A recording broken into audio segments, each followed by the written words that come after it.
Now, there's a reason why we're having our guest on today. Originally, when we scheduled the guest, we thought that Pete Hegseth and his mystery military press conference was going to be about the asteroid or interstellar object 3I Atlas. And there's only one person in the world who is well qualified to speak on that. He is a Harvard astrophysicist. He is the former chair of Harvard University's Department of Astronomy, and he is the current leader of the Galileo Project, an initiative dedicated to searching for alien technology in our universe. Joining us right now, all the way from Harvard, Dr. Avi Loeb. Dr. Loeb, thank you for joining us today. Thanks for having me. It's a great pleasure. So we saw this gigantic military meeting that Pete Hegseth had today at the Pentagon. I believe it was over 800 military generals from around the globe were gathered in Washington, D.C. today. It was very mysterious leading up to the event. People started speculating maybe this had to do with war with Russia and China. There are reports that Russia and China are colluding against Taiwan right now and working together to try and put an invasion into Taiwan with China. However, there were also reports that it could have been aliens and outer space. One of the things people were pointing to was the weird abnormalities when it comes to the interstellar object that is currently in our solar system, 3I Atlas. Dr. Loeb, could you tell us a little bit more about 3I Atlas and what makes it so interesting when it comes to something coming through our solar system as opposed to a comet, asteroid, etc.? Thank you. Well, first, I should say that my interpretation of the meeting is more mundane. I would imagine that it's related to a reorganization of the Department of War, but time will tell. At any event, there is this object that was discovered on July 1st, 2025, heading towards the sun. It came from outside the solar system because it's moving too fast to be bound by gravity to the sun. It's moving at 60 kilometers per second, which is 600 times faster than the fastest race car that we have. What was unusual about it is its size. Right now, we know that it's bigger than 5 kilometers and can go up to 46 kilometers in diameter. That's of the order of the size of Manhattan Island. And the previous interstellar objects that we found, two of them over the past 8 years, were much smaller, were roughly the size of a football field. So compare the size of a football field to the size of Manhattan Island. That's what we are talking about. And the question arises as to, the mass of an object grows like the size cubed. So we're talking about an object that is at least 1,000 times bigger, if not up to 1,000,000 times more massive than the previous ones. And that is weird because you would expect 1,000,000 objects like the first one, Oumuamua, for every giant one like this one. And we haven't seen 1,000,000. This is the third. So that was the first anomaly that actually piqued my interest in this object. But then turns out that its path is aligned with the orbits of the planets around the sun, with the plane of the ecliptic, the plane of the planets around the sun. And that is within 5 degrees. And the chance of that happening at random is 1 in 500. So that raises the question as to whether the trajectory was designed or fine-tuned by some intelligence. And then we detected some gas around this object. Well, first of all, we saw that there is a glow of light that extends from the object towards the sun, 10 times longer than it is wide. And it wasn't clear why that is the case, because usually for comets, when they shed dust, the dust scatters sunlight and gets pushed back away from the sun by the radiation pressure of the sun. So you end up with a cometary tail trailing the object. But here, it's as if you have an object where the tail is ahead of it, not behind it, as it comes towards the sun. And that is very peculiar. We have never seen that before in such an extreme way. And in addition, the gas around the object is mostly carbon dioxide, 87% by mass. with 9% of carbon monoxide and about 4% water. So it's not a water iceberg. And also, we detected the nickel without iron coming from it. And usually in comets, you find nickel and iron in similar amounts. The only place where you find nickel without iron is in nickel alloys that are produced by our industries artificially. And so the question arises whether it's a technological object. Now, the good news is that because of its trajectory, that is in the plane of the planets, we have plenty of time to observe it as it comes close to Mars. At the end of this week, on Friday, it will come within 29 million kilometers on October 3rd from Mars. And the good news is that we have orbiters around Mars. For example, the Mars Reconnaissance Orbiter has a camera called HiRISE that could get a high-resolution image of this object, 3I Atlas. It's called 3I because it's the third interstellar object, and Atlas is the name of the telescope that discovered it in Chile. And so we can get a pixel resolution of about 30 kilometers that would tell us in the brightest pixel of the image, it would tell us the surface area of the object. And that would be very good to know how big it is. And we might learn more about it because there are many other orbiters around Mars that could give us more information. Some by the European Space Agency, another one by the Chinese Space Agency. And I should say also that during the month of October, this object is passing close to the sun. It will get closest to the sun on October 29th. But the Earth is on the opposite side. So the sun is in between us and the object, as if it preferred that we won't observe it when it can potentially do a maneuver. Coming closest to the sun is the best place to do a maneuver and get gravitational assist from the sun, and we won't be able to see it. But as I said, we will have some information about it from spacecraft. And then on March 16th, 2026, it will come close to Jupiter. And also there we have the Juno spacecraft. And I wrote a paper suggesting that we will use Juno to probe this object. And the paper was published. And a day later, Representative Anna Paulina Luna called me on the phone and asked for an update about this object, 3I Atlas. And I mentioned the possibility of NASA using Juno, and she very graciously wrote a letter to the interim administrator of NASA, Sean Duffy, encouraging NASA to use its facilities for us to get more information about this very anomalous object.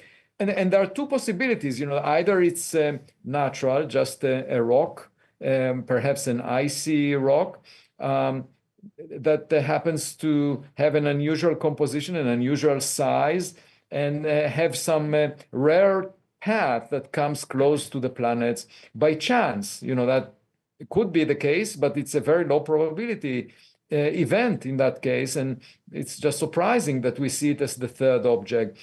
Or, it could be technological in origin, in which case we should keep our eyes on the ball. It could do a maneuver, or it can release some mini probes that will visit the planets. And, we should check if there is any enhanced activity that is unrecognized near Earth. So a couple of quick questions for you. First of all, so your background, how long have you been studying space, our solar system? And because you said this is only the third time that there's been an interstellar object in human history. The previous one, Oumuamua, I remember the reports were that it may be some type of technological probe that was coming near the Earth to monitor us due to its similar issues with this one: size, shape, its speed, its path. How long have you been studying space? And are objects like this, obviously they're relatively rare, but where are you at when it comes to percentages as to this just being a natural rock formation hurling its way through our solar system? And where are you at percentage-wise that it is some type of technological probe that has been sent here to spy on us? Yes, so I've been studying space for 40 years. It's roughly half of the modern history of science over the past century. The first interstellar object was discovered, as you mentioned, Oumuamua was discovered in 2017, and that's what brought me to this subject. We were able to detect such objects only over the past 8 years or so because we just didn't have the survey telescopes and the computers that allow us to find them. And the reason that the survey telescope that found Oumuamua was constructed is because Congress tasked NASA to find 90% of all the objects bigger than a football field that come close to Earth, because it poses a risk to Earth. So it's not by chance that we are just now starting to see them. It's because we develop facilities like the telescope in Hawaii that discovered Oumuamua, or the telescope in Chile that discovered 3I Atlas. And actually, a couple of months ago, a new telescope, a new observatory was inaugurated in Chile called the Rubin Observatory, supported by the National Science Foundation, Department of Energy, and it has an 8.4 meter diameter aperture that will be able to discover interstellar objects with much greater efficiency. We expect one every few months. So that will be amazing. And now we are entering a new era. And I actually wrote today, just before I joined you, a letter to the United Nations encouraging them to establish a committee that will assess all the scientific data, coordinate the assembly of data on future interstellar objects to tell us whether they are natural or perhaps pose a threat to humanity. And, we are all in the same boat, all humans. It's an international security risk. It's not the purview of a specific nation, and I hope they will attend to my letter. Now, a couple of months ago, I defined a new scale that is now called the Loeb scale, where 0 is the rank that you give to a natural object that entered the solar system, like a rock or an icy rock, an asteroid or a comet that we are familiar with. It's just like finding a rock in your backyard. And a rank of 10 would be a technological object that poses a threat to humanity. And so far, I give 3I Atlas a rank of 4 because it has 5 anomalies that are quite unusual, and we should collect more data on it. And at that point, within a few weeks or a few months, I might update my rank, and it may drop to maybe 1 or 2. It will still be true that the path, the trajectory of this object is aligned with the planets, which is very unusual. The previous objects just came at a large angle. This one is aligned. So right now on the Loeb scale, I give it a 4, but let's see what happens. And, if the rank goes up closer to 10, then we will need to decide how to respond to it. And that would be a matter of international policy. There needs to be an organization that makes a decision how to respond. And after we have an encounter of this type with technological gadget from interstellar space, everything will change, because we will need to invest in an alert system in space, and it will also change the way we think about our place in the universe, and I think geopolitics will change dramatically. So we just need to be aware of that risk. The way it happened, that the intelligence agencies or the Department of War operates, is that even low risk possibilities are considered. You have to have a contingency plan, because otherwise you would face a black swan event. That's what happened on October 7th. It's a situation that the intelligence agencies failed to recognize. And we should be aware of the possibility that not only rocks may come from the sky, we are aware of rocks in the form of meteors, but also potentially alien technology.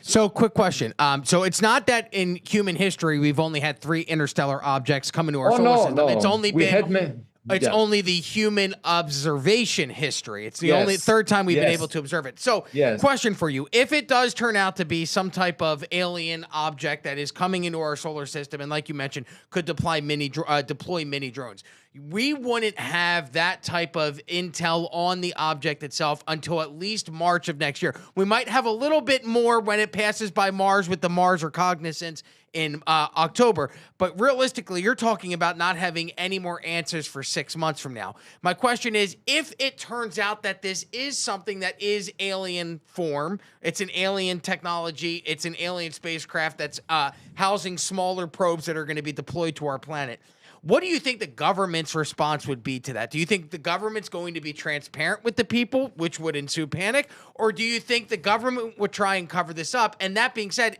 if there was some type of government cover-up, would the scientific community have enough resources to be able to get word out about some type of black swan event like you just mentioned?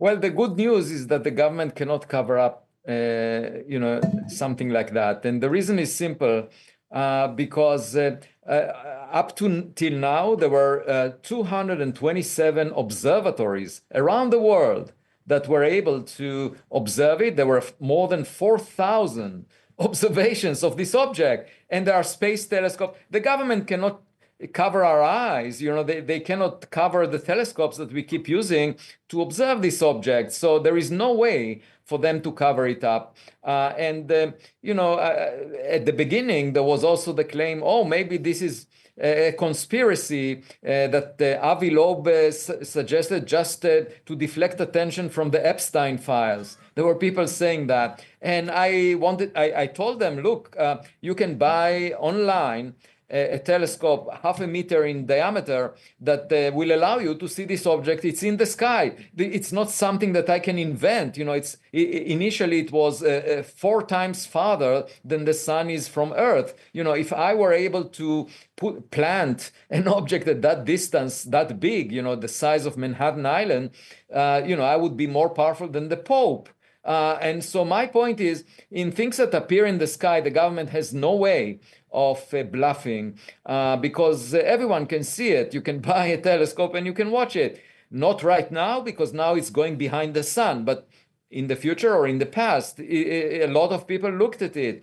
And what we need is better data. Now, it's possible that this will turn out to be a rock, okay, and that we will conclude that. But on the other hand, if it maneuvers, it's sufficient for it to maneuver after it comes closest to the sun, let's say during October, if it ends up on the other side of the sun in a completely different trajectory than we expected, I think the stock market may crash.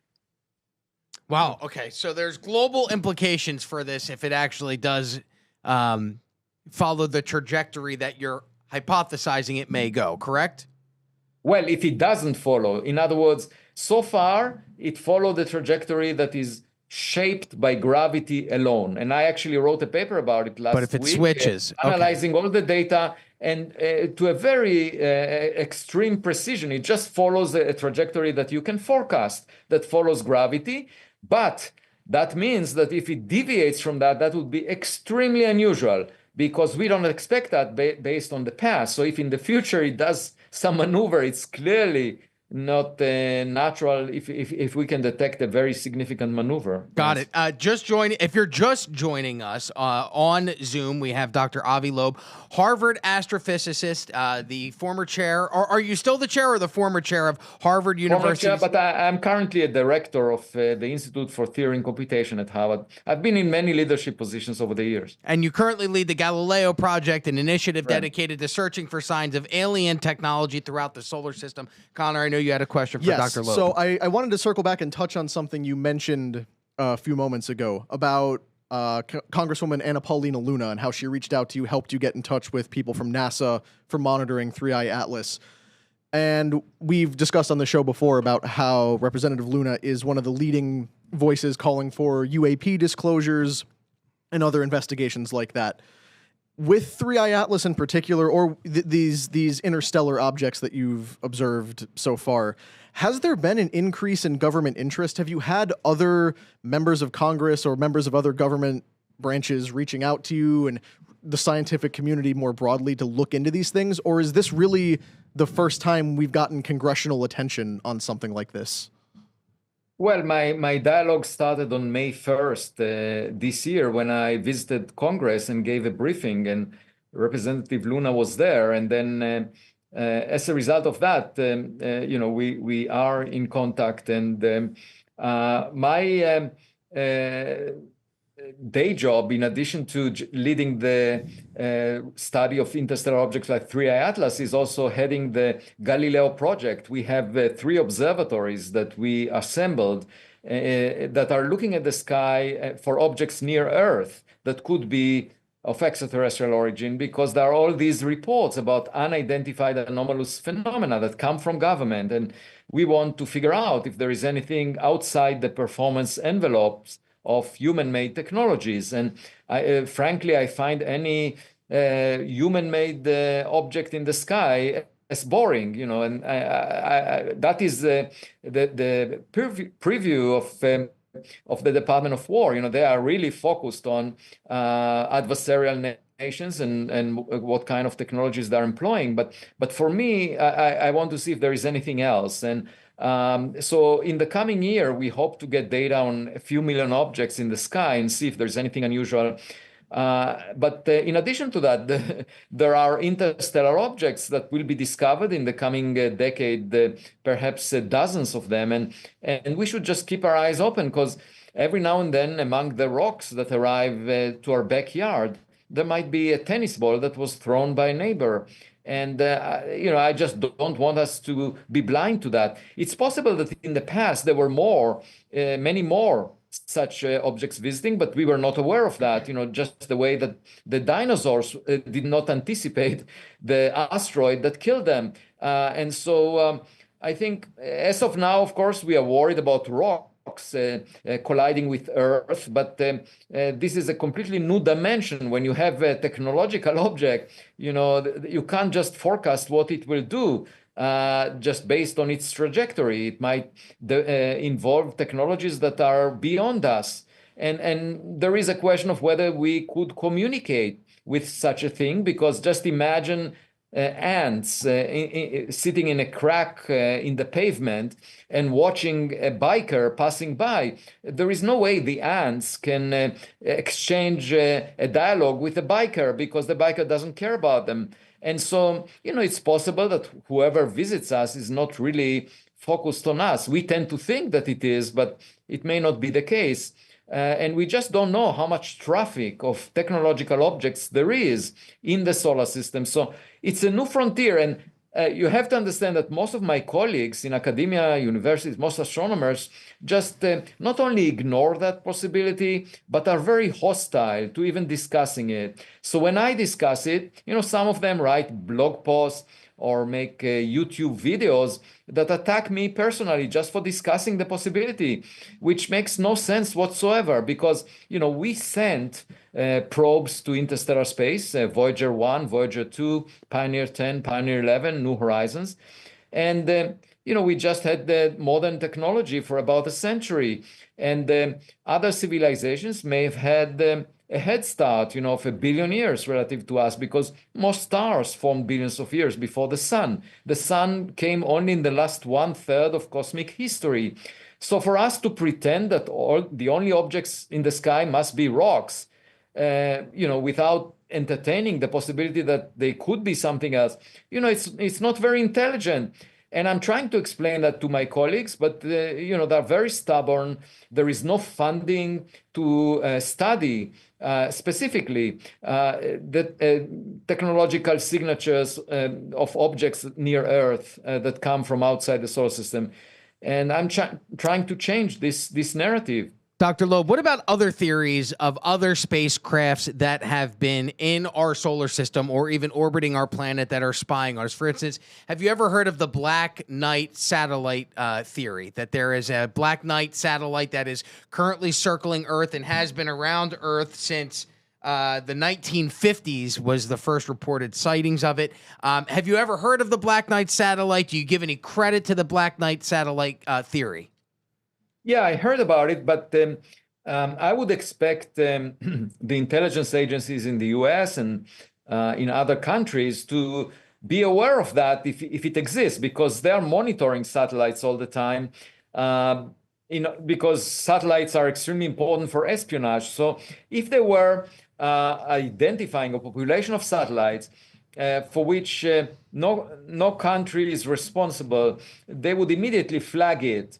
And so you can't hide satellites from view. There are even telescopes looking at the sky, surveying the sky, that keep detecting, they are seeing satellites, so they would see them. It would be in our database, and I would expect someone to know about it.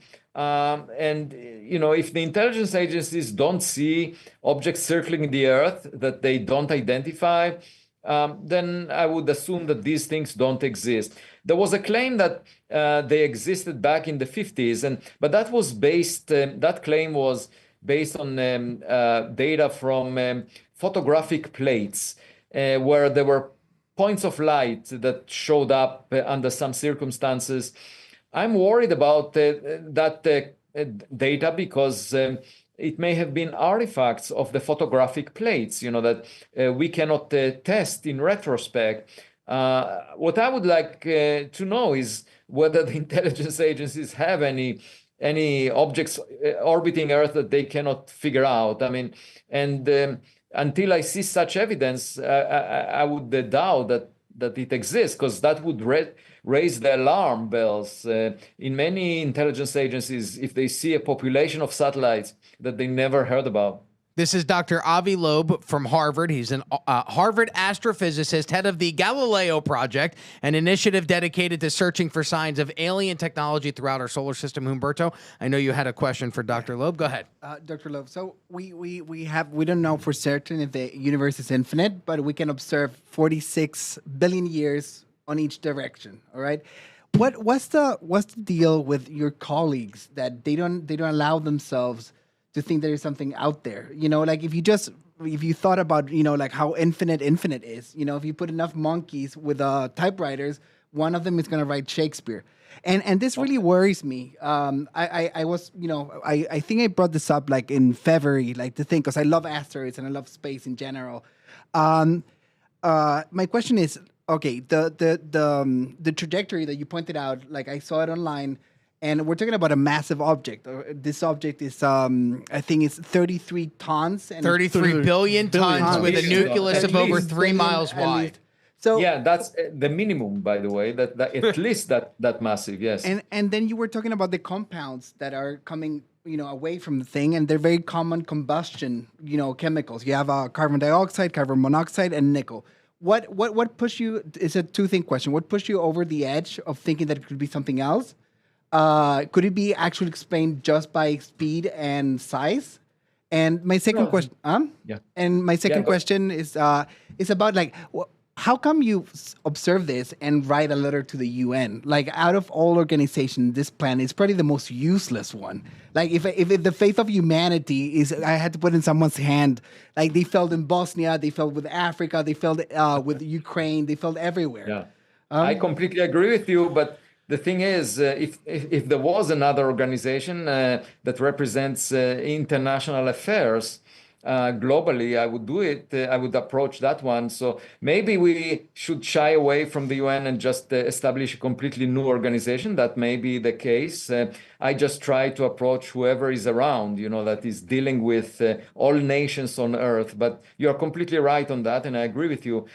With respect to the what drove me in the direction of considering a technological object is first the chance in 1 in 500 that it would be aligned with the plane of the planets around the sun. Okay, that's a small probability. We only observe 3 objects. Yeah, it's almost a straight line. It's almost a straight line when you see it. It's almost a straight line. Yeah, it's amazing. And not only that, but it also arrives at the right time to come very close to Mars, very close to Jupiter. And for that, you need a special timing. Now, on top of that, there is nickel without iron, which the only place where this appears is in industrial production of nickel alloys. We see this during July and August. There was this elongated, glow in front of the object towards the sun that was 10 times longer than it was wide. Very unusual. And also, in addition to that, it has some very unusual negative polarization to its light. And, the fact that it's so big is not just in comparison to the previous objects that we saw, but also there is not enough material in rocks in interstellar space to bring such an object into the inner solar system once per decade. You would expect such a giant rock to arrive once per 10,000 years, maybe 100,000 years, at the very best. I did this calculation shortly after it was discovered and published it. And frankly, all these people that say, oh yeah, it may be just a rare comet that happens to be on this trajectory, that happens to be big, they don't really attend to the anomalies that I mentioned. They don't explain them. They just ignore them. So obviously you can ignore facts and just say, well, it's a rare, it's a big object that happens to be on this trajectory, that happens to have nickel without iron, that happens to have this elongated glow in front of it, which we don't see in almost all comets. And so all of these are low probability characteristics. And they just say, okay, well, these are peculiar objects, who knows? And therefore it's a comet, don't even discuss. Now, if they were just saying that, I would be completely happy. They are, they can have their own opinion. But they go well beyond that. Is there an agenda behind it? You think there's an agenda? Yeah. So first of all, there is this tendency. So until now, we saw only rocks in the sky, okay? So these are experts that are used to seeing rocks. So they will interpret any object in the sky as a rock, because if they were to say anything else, it would, and they happen to be wrong, they would risk their reputation. And moreover, there is a whole community that dealt with rocks. So by saying it's a rock to that community, they feel secure because that community, analyzed rocks in the past. And it's just like they're looking around and seeing that everyone else in the room is, they try to behave as the adults in the room. They're not curious. They're not expressing wonder, or if they see anomalies, they brush them under the carpet of traditional thinking. This is a natural tendency. But in addition to that, they attack whoever says something else. And you might ask, why would they do that? Well, one reason is to keep the herd tight. If they attack anyone that deviates from the beaten path, there will not be opinions that are different than theirs, and they would maintain their stature. And unfortunately, that's a very bad strategy. Well, first, it discourages young people from considering innovative ideas because they have to worry about job prospects. So it suppresses innovation in science. I'm not sensitive to that kind of criticism because I have, my position established. But I find it very harmful for innovation in science. And, if everyone goes along the same path and the path is leading to the wrong place, we would lose a lot of time and resources by doing that. Therefore, we need to consider multiple paths because by hedging our bets, we have a better chance of success. And, you would think that academia, that science should be open-minded, but it's not at all. It's really bad. It's sort of like religion or a cult where everyone says the same thing and looks around to make sure that nobody else says anything different, and they attack aggressively whoever says something different. 1,000%. We've seen it in multiple guests, Rob, right? Yep. Multiple guests from all science, like biology, doctors, astrologists. Like if you go off the path, they will shun And you. I will say on this point, Dr. Loeb, as I was doing some of the research for this segment, every time I found an article where you were cited, whether it was on Oumuamua, on 3i Atlas, all of them had to throw in, oh, you wrote a paper, but it wasn't peer reviewed. It was. My papers are peer reviewed. Or they love to use if something doesn't have the perfect credentials, if it's not reviewed by the right people. Okay, but let me say something, since you brought it up, let me say something about the peer review. When these people are being asked to review a paper that says something different, they have very good tactics of either saying, like as an editor, they would say, oh, the paper is not of interest, therefore it should not be reviewed. So they are blocking it even before it was reviewed. And then they say it was not reviewed, but it's their responsibility to allow it to be reviewed. But yet the editors, if it's one of those guys, and I had one of those guys that actually spoke to the New York Post and said, it's nonsense on stilts to consider a technological origin for an interstellar object. He said that, and yet he was the editor that is able to block a paper that I submit on this subject, didn't want me to mention even in one sentence the possibility of a technological origin. So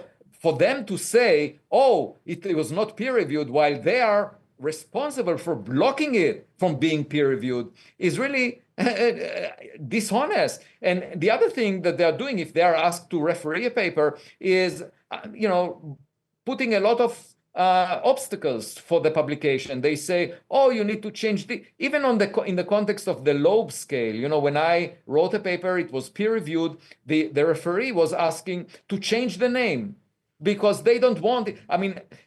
And then what happened was, suddenly, a week later, there was a paper by all these critics trying to take credit for considering the possibility of technological origin.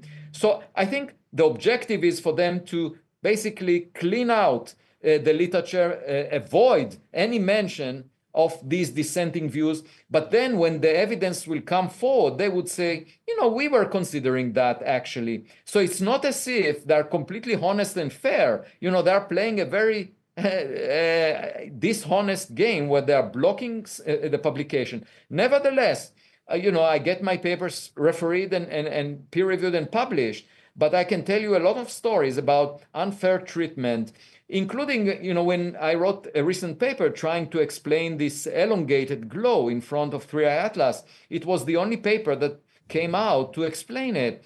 And the editor simply said, I will not send it for review because it's not of sufficient interest to the general community of astrophysicists. And you ask yourself, wait, this is an anomaly. We are trying to explain it using physics. What's the problem? This is the only paper discussing it.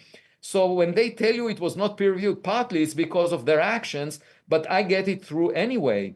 And that was the case, for example, when I went on an expedition to the Pacific Ocean and got a sample that we analyzed. It was peer-reviewed and it was published. I already submitted 9 papers for publication about 3I Atlas. So, there is just, this is a completely invalid argument. And also you have people who are not scientists, they're bloggers, YouTubers, and they have these YouTube videos where they dismiss everything I say. They're trying to protect science. They haven't published a single scientific paper over the past decade. Those same people that are criticizing me when I published multiple papers over the past week or month, and I'm in the trenches doing the scientific work. So who are they to protect science against me as a scientist? Dr. Loeb, question. You mentioned your journey to the Pacific Ocean. I remember that when we had you on the PBD podcast maybe 2 years ago, it was about that discovery that you found in the Pacific Ocean. From what I remember, they were spherical orbs that may or may not have been made here on this planet. You were leaning towards not from earthly origins. Now, 2 years later, where are you at with the orbs that you had discovered? If you could tell the audience a little bit about those orbs and then what you believe their origin story is.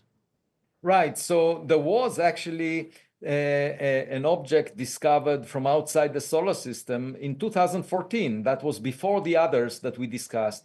And that was a meteor that was identified by US government satellites based on the fireball that it created when it burned up in the Earth's atmosphere. So it's an object that collided with Earth at a very high speed. And the US Space Command confirmed that it came from interstellar space because it was moving extremely fast. In fact, its speed outside the solar system was very similar to 3I Atlas. And the difference is that this object was just a half a meter in size, and it collided with Earth. So I decided to lead an expedition to search for the materials left over from the explosion of this object above the Pacific Ocean. we collected materials and analyzed them and found a fraction of the material to have a composition that is very different from solar system materials. Now, the expedition and the study will be featured in a Netflix documentary that will come out within half a year or so in 2026, and you can all see what the amount of effort that we put into it. But here again, you had these critics that didn't have access to the materials. They made all kinds of statements that were incorrect about the materials.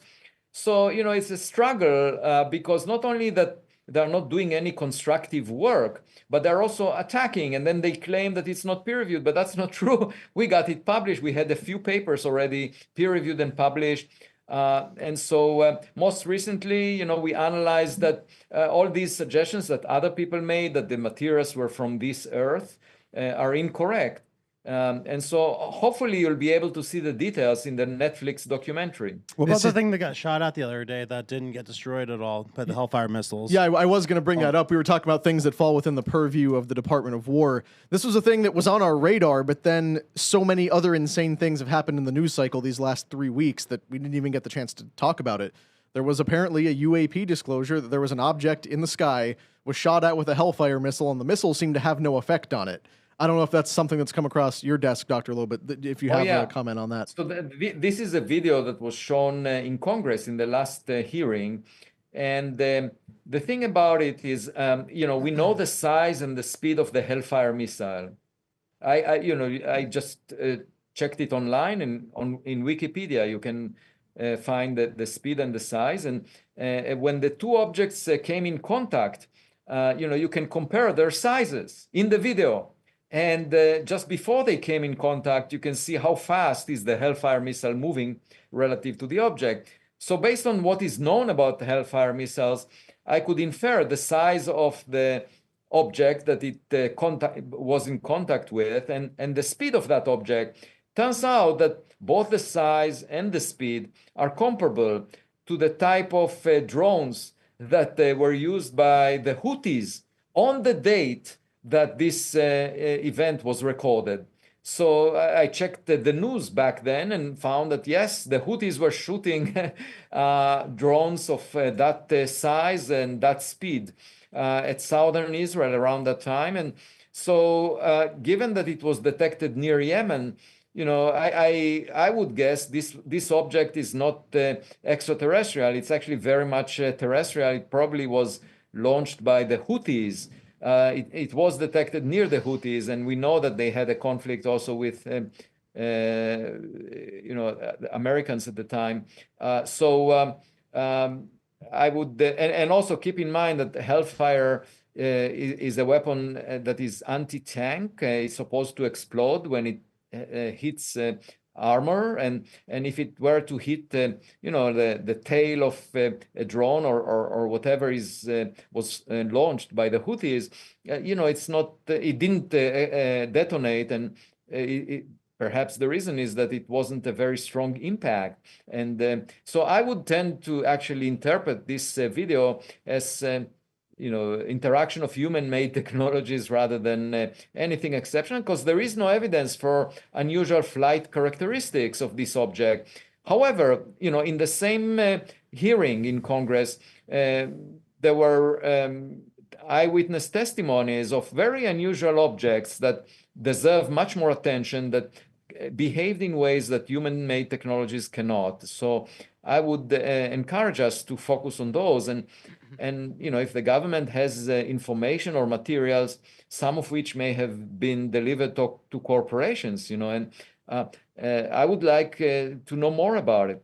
This is Dr. Avi Loeb, Harvard astrophysicist, head of the Galileo Project. Final question for you, Dr. Loeb. You mentioned the Loeb scale earlier. Let's apply the Loeb scale to a different scenario. On a rank of 1 to 10 on a Loeb scale, where are you at that we are alone in the universe, and where are you at that there are actually other life forms that exist beyond our own earthly planet?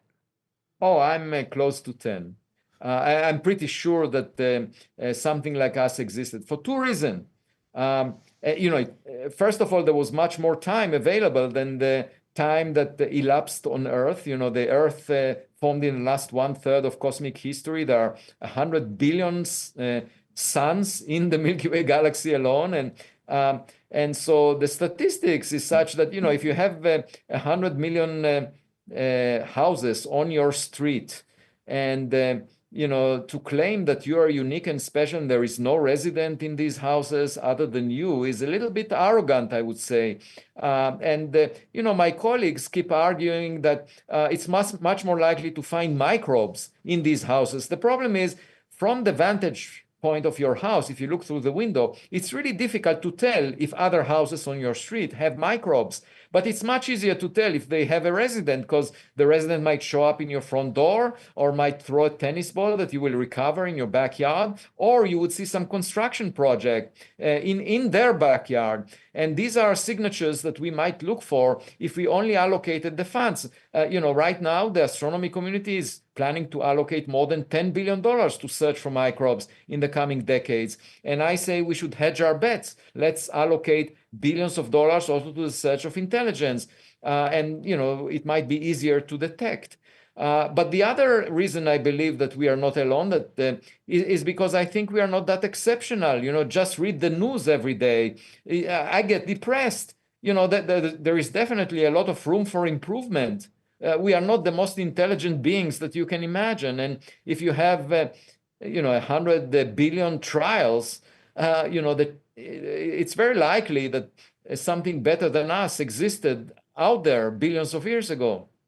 This is Dr. Avi Loeb. His latest book, Interstellar, The Search for Extraterrestrial Life and Our Future in the Stars, is available wherever you buy books, Amazon, online as well. Dr. Loeb, thank you so much for joining us today, and we look forward to chatting with you again in the future. Perhaps we do this again in March as A3i Atlas makes its way towards Pluto, or what planet was Jupiter? No, Jupiter. Yeah, I would be delighted anytime. If it does a maneuver before then, just stay tuned and we can discuss what it means to humanity. Awesome. Absolutely. Sounds good. Thank you very much for joining us today, Dr. Loeb. Take care. Bye-bye. So if you like this clip, click right here. And if you want to see more like it, click right here. Stay angry, Patriots.